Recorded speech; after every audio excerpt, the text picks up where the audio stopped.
Hey, it's Tiffany with Tia Lynn Design. Today we're going to be making crumb blocks. Um, I just gathered all of my navy and dark colored scraps. They're small pieces. I did sort them out by size, so the smallest ones are first.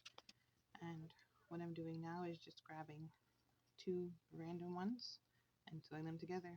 I am string piecing, so that means I am not cutting the thread in between. I'm just grabbing new ones and keep going. When I am done with all of the smallest ones, I will cut the thread and I will cut each one apart and I will sew those together as well. I did speed this up. If I didn't, the video would have been 20 minutes long, and I didn't think you wanted to sit here and watch me sew for 20 minutes. So as you can see now, I'm sewing some of the bigger chunks together that are already 3 or 4 pieces of fabric. And same thing, just string piecing together.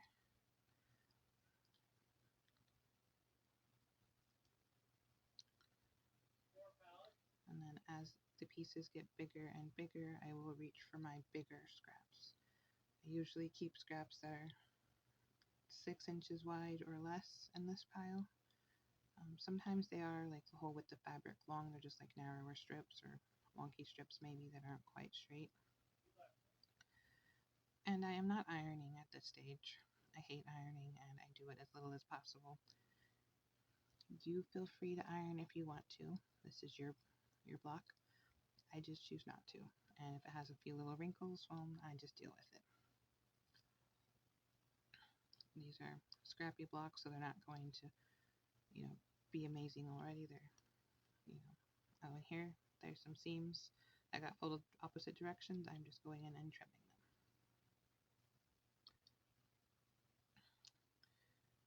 And at this stage, the blocks are close to 6 to 8 inches.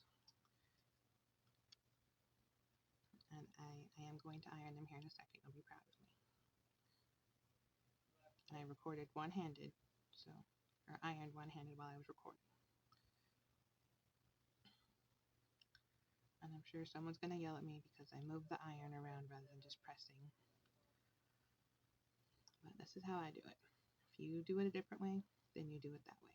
Whatever makes you happy. And yes, my ironing board is dirty. It's okay. Now I'm going over to the cutting table and I'm just going to trim them so they're straight.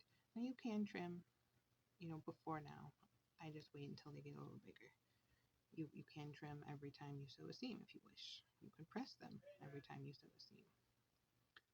And I'm not necessarily making them square, I'm just making them straight.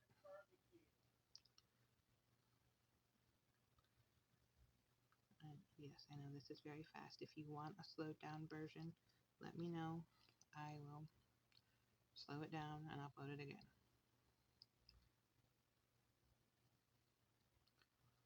I also don't use the lines on my cutting mat. I just use the ruler, but at this stage I'm not measuring, I'm just cutting to make sure they're straight. So I'm just lining it up with the straight of the ruler and just cutting it straight off.